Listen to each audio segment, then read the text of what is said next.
Alô, alô galera, tô devendo aí a resolução desse terceiro exemplo de integração indefinida, que ficou algumas dúvidas quando a gente estava em aula. Então, essa questão vai ser o exemplo de vocês, porque eu coloquei passo a passo e coloquei ao lado pequenas explicações que a gente está fazendo de linha a linha. Então, é esse vídeo que vocês vão recorrer quando vocês tiverem que resolver o exercício ou fazer a prova efetivamente, ou mesmo na avaliação que vocês vão ter que descobrir o que tem de errado nas resoluções. Então eu quero saber qual é a integral indefinida de 2 cosseno de x mais 1 sobre raiz de x. O primeiro passo é o quê? Separar as integrais, porque calculá-las individualmente é mais fácil. Então, a primeira coisa que eu fiz foi separar as integrais. Segunda coisa, eu vou olhar para aquela minha forma geral de transformar uma raiz numa potência de frações e vou transformar aquela pequena raiz quadrada de x numa coisa mais amigável para nós. Então, se ela é uma raiz quadrada, o que eu estou dizendo? Estou dizendo que o que está embaixo é a potência da raiz. Lembre que na raiz quadrada o 2 está omitido, mas ele está ali. E como esse x não está elevado a nenhuma potência, a potência dele vai ser 1. Então, nós ficamos com o quê? Com 1 meio para uma potência. Beleza. Fiz essa primeira transformação. Lembre sempre dessa forma geral aqui, hein?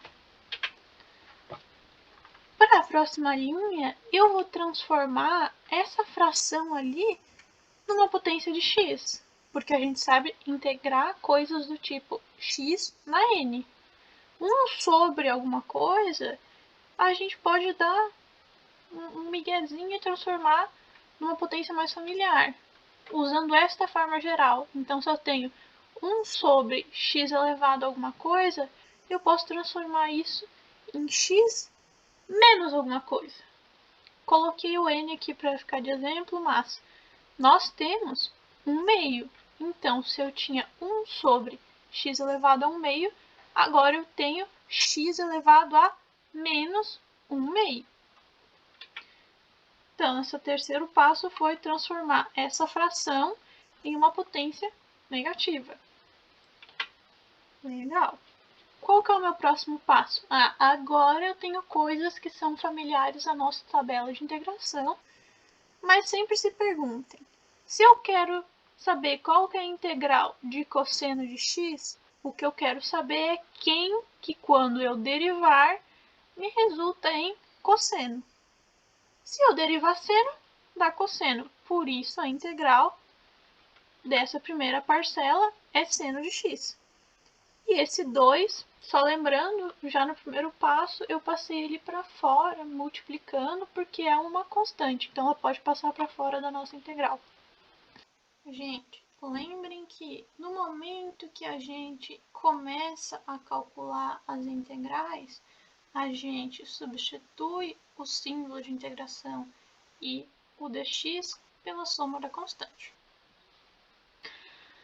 A segunda parte da nossa integral é x elevado a menos 1 meio.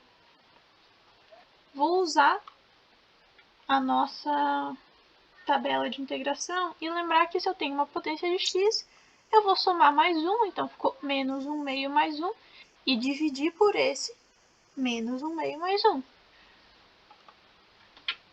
Só para identificar para vocês, se vocês forem na nossa pequena tabela de integração, eu usei a integral número 7, que é a que fala sobre a integral de cosseno, e a terceira, que é a que fala sobre potências de x.